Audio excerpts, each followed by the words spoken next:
Taïwan dans toute sa diversité, une émission de Radio Taïwan International. Bonjour à tous et bienvenue dans Taïwan dans toute sa diversité. Je suis ravie de vous retrouver aujourd'hui pour inaugurer une nouvelle série sur la diversité de la gastronomie et des savoirs autochtones sur les plantes sauvages à Taïwan, ainsi que la manière dont les autochtones se réapproprient ces savoirs qui ont eu tendance à être oubliés. Le premier épisode est consacré au livre pour enfants Malalang di Taobin, J'habite à Ugongluan. C'est un livre bilingue en langue kahabu et en mandarin, le second livre écrit et illustré par la jeune Wen Qingwen, surnommée Mian Mian. Si vous êtes fidèle à RTI, cela vous dit peut-être quelque chose. Mian Mian avait été citée par la linguiste française de l'Academia Sinica Elisabeth Zeytoun lors de ses conférences sur les langues austronésiennes, lorsqu'elle avait parlé des 4 villages kahabu à Puli dans le centre de Taïwan. Les kahabu font partie des autochtones Pingpu qui ont été sinisés très tôt et dont plusieurs groupes n'ont pas encore été officiellement reconnus par le gouvernement. J'avais interviewé Mian Mian pour parler de la revitalisation de la culture et de la langue kahabu alors qu'elle avait publié un premier livre bilingue pour enfants sur les traditions kahabu liées au Nouvel An. Le deuxième livre qu'elle a publié en 2024 raconte l'histoire d'une petite fille qui revient vivre dans le village de ses parents, Ugongluan ou Taobin en langue kahabu, et elle y découvre petit à petit, avec sa grand-mère, des légumes et des plantes sauvages utilisés dans la cuisine kahabu. C'est aussi l'occasion, bien sûr, d'apprendre tout ce vocabulaire en langue kahabu, ainsi que le vocabulaire lié à la chasse et aux animaux de la forêt. Mian Mian elle-même n'est pas d'origine kahabu, mais elle n'habite pas très loin de ces villages et elle a commencé à apprendre le kahabu par curiosité. Puis elle s'est vraiment pris de passion pour cette culture et cette langue. Grâce aux nombreux entretiens qu'elle a menés avec les anciens de la communauté ces dernières années, elle a acquis un excellent niveau en kahabu, ce qui lui a permis d'écrire ses livres. Ita dadoyak pakata hayaka alo tumala nyama kinawas yu nyama pasukan iminika kahabua pasukan yu taubina pasukan haka tatu mala au nita hao. Et voilà Mian Mian qui nous a souhaité la bienvenue pour parler de son second livre. Mian Mian n'est pas seulement douée en langue, c'est aussi une excellente illustratrice. Ses livres et ses fresques murales qu'elle a réalisées dans les villages kahabu sont une manière d'apporter aussi quelque chose en retour à la communauté.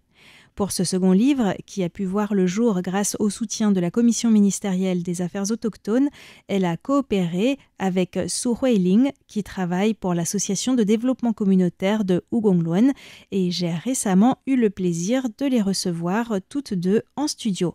On écoute Huiling. Nous avons réalisé ce livre dans le cadre d'un projet de revitalisation. Nous avons pensé qu'un livre serait une bonne idée parce que c'est quelque chose qui se transmet de manière tangible. Nous en avons aussi discuté avec la communauté et il est apparu qu'une chose importante était de transmettre la culture aux enfants et c'est donc un livre jeunesse. Nous avons fait appel à Mian Mian car elle avait déjà réalisé un premier livre et de magnifiques fresques murales dans le village. Le contenu du livre est basé sur des informations recueillies lors d'entretiens avec les anciens et des discussions au sein de la communauté. Ensuite, c'est Mian Mian qui a mis en forme l'histoire, les dessins et le texte en langue kahabu. La publication de ce livre est le fruit de la collaboration de beaucoup de monde. Chacun a apporté sa contribution pour parvenir à ce résultat. Je pense que c'est un bon moyen de transmission. Mian Mian nous explique ce qui était différent dans le processus d'édition du premier et du deuxième livre. Les difficultés étaient différentes pour les deux livres. Pour le premier, le plus grand défi, c'était qu'à l'époque, je ne parlais pas encore très bien le kahabu, ni le taïwanais. Mais je me suis efforcée de documenter tout ce que disaient les anciens, même si parfois je ne comprenais pas. Pour le deuxième livre, je parlais mieux le kahabu et j'avais déjà l'expérience de la publication d'un premier ouvrage.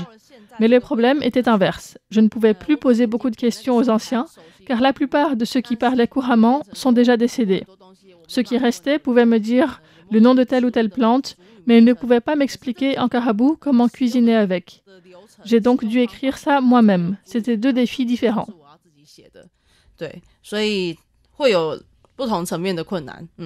J'ai demandé à Mian Mian si elle a constaté que de plus en plus de jeunes s'intéressent à la culture et à la langue Carabou et si ces livres y avaient contribué.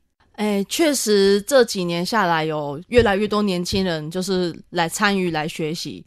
Oui, ces dernières années, il y a de plus en plus de jeunes qui se mettent à apprendre le carabou. Mais je ne sais pas si c'est directement lié à la publication de ces livres. Par exemple, cela fait plus d'1 an que je donne des cours de carabou en ligne à 2 jeunes filles. Et il y a des jeunes du village de Wugonglun qui sont revenus y vivre. Ils apprennent non seulement la langue, mais participent aussi à des projets, dont le nôtre, s'expriment dans des conférences. Donc oui, il y a de plus en plus de jeunes qui reviennent. Je pense que c'est positif. 所以我们其实真的越来越多年轻人回来，我觉得是很好的现象。Mais en même temps, les anciens du village qui parlaient couramment le carabou disparaissent. 确实，像第一本书我们采访的那一位长辈叫潘德兴，他已经 Oui, c'est vrai. Par exemple, le premier livre était basé sur des entretiens avec Pan De-Xing, qui est décédé maintenant. Et depuis son décès, il n'y a plus personne qui peut parler aussi couramment le carabou que lui. Maintenant, les anciens que nous pouvons interviewer ne connaissent plus que des expressions, comme par exemple « à table » ou encore « il est bourré » ou « pourquoi es-tu si bête ?» Les expressions que l'on utilise pour plaisanter. Ils ne sont plus capables de raconter une histoire avec des détails. Donc documenter cette langue est de plus en plus difficile.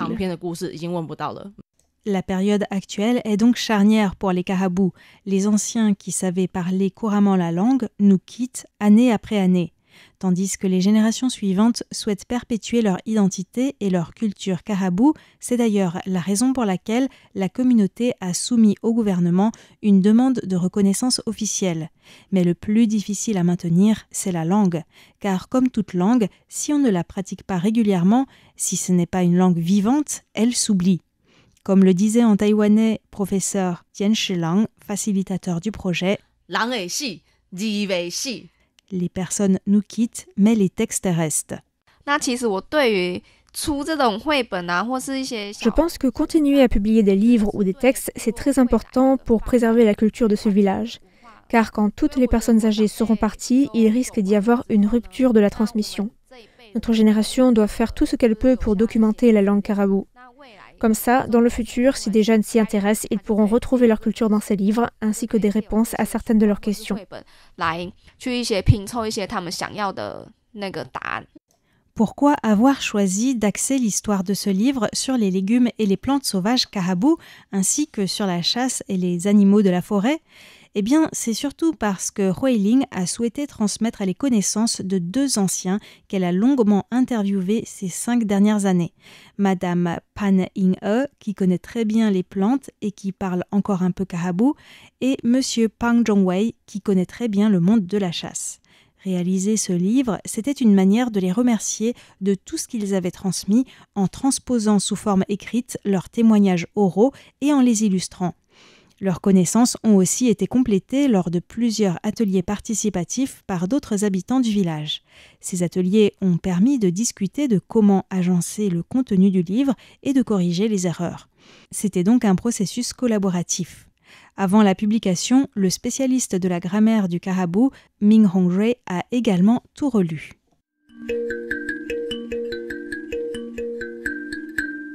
Ouvrons maintenant le livre pour présenter quelques plantes. Huiling voudrait tout d'abord nous présenter le Xanthocylum ailantoide, c'est bien plus facile à prononcer en mandarin, Cicong ou en taïwanais. C'est à la fois une plante très appréciée des carabous et une plante hôte pour les larves de papillons. Ce sont les jeunes pousses que l'on mange en enlevant la tige. Il suffit de couper les feuilles, d'ajouter de l'ail et de la sauce de soja et c'est un délice. On peut aussi faire du tofu parfumé avec cette plante ou la mettre dans le bouillon de la soupe de côte de porc. Les personnes âgées du village aiment beaucoup cette plante, mais certains jeunes n'aiment pas trop son goût. Je crois que j'ai vu ça dans des omelettes aussi. Oui, c'est excellent en omelette aussi et avec des œufs brouillés. En fait, j'en ai un près de chez moi, mais il est trop haut, je n'arrive pas à atteindre ces jeunes pousses. Oui, les grandes feuilles ne sont pas très bonnes et trop hautes. Il faut donc le tailler régulièrement pour qu'il donne souvent de jeunes pousses. Si la plante devient un grand arbre, il aura des rejets qui poussent à partir des racines et donc on peut à nouveau cueillir les jeunes pousses. Et en plus, les graines noires sentent très bon. Personnellement, je trouve que le goût des graines est encore meilleur que celui des feuilles.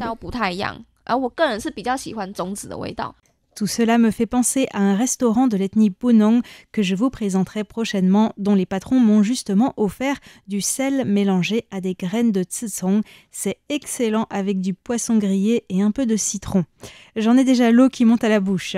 Quant à Mian Mian, elle a voulu nous parler d'un légume présenté dans ce livre, Hwangong Tsai, bazel ou épinard de Ceylan. En kahabou, ça se dit kukumu. Elle a passé un temps fou à essayer de le dessiner.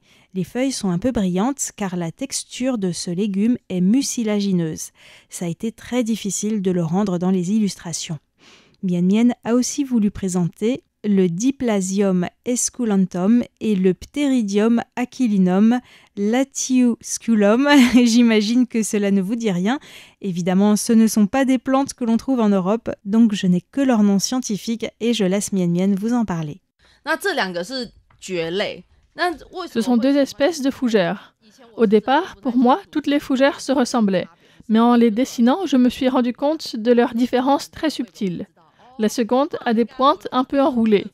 Faire ces illustrations m'a permis de mieux connaître ces plantes. D'ailleurs, je les aime toutes.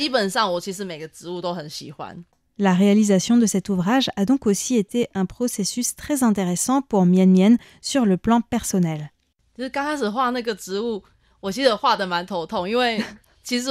Au début, quand j'ai commencé à dessiner ces plantes, c'était difficile, parce que je ne m'étais jamais vraiment intéressée aux légumes que je mangeais, à quoi elles ressemblaient quand ils poussent.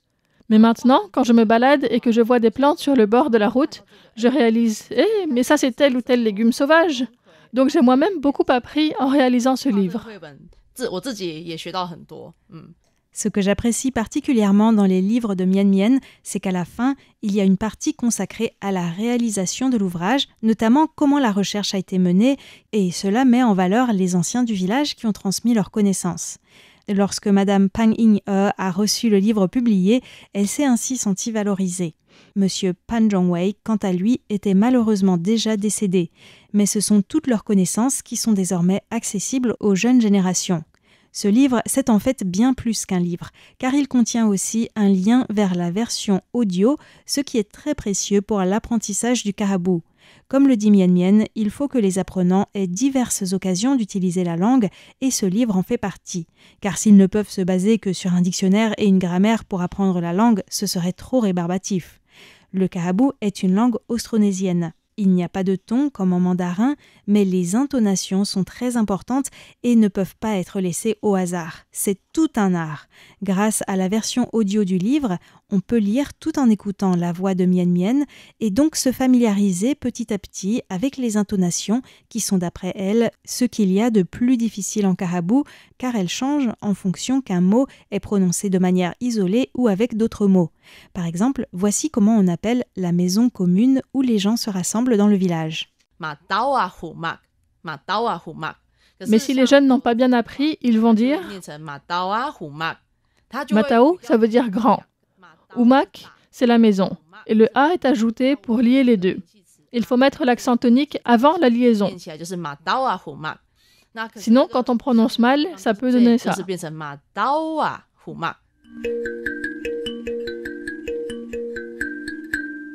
Mian Mian et Huiling envisagent de publier un 3e livre illustré cette année basé sur les légendes kahabou que Pang Ying-he a entendues quand il était petit. Faire vivre une culture, ça s'inscrit dans la durée, c'est un marathon plutôt qu'une course de vitesse et autant Mian Mian que Huiling sont motivés pour poser un nouveau jalon en lien avec la communauté des 4 villages kahabou à Puli dans le centre de Taïwan. Retrouvez le lien pour vous procurer ce livre, s'il vous intéresse, sur la page internet de cette émission, ainsi que vers les émissions précédentes sur les kahabou. Merci encore à Mian Mian et à Huiling pour cette interview. Merci, c'est un mot que vous pouvez apprendre en kahabou.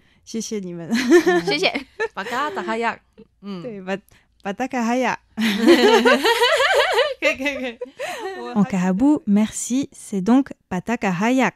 J'espère que je ne prononce pas trop mal. Sur ce, je vous dis à mercredi prochain.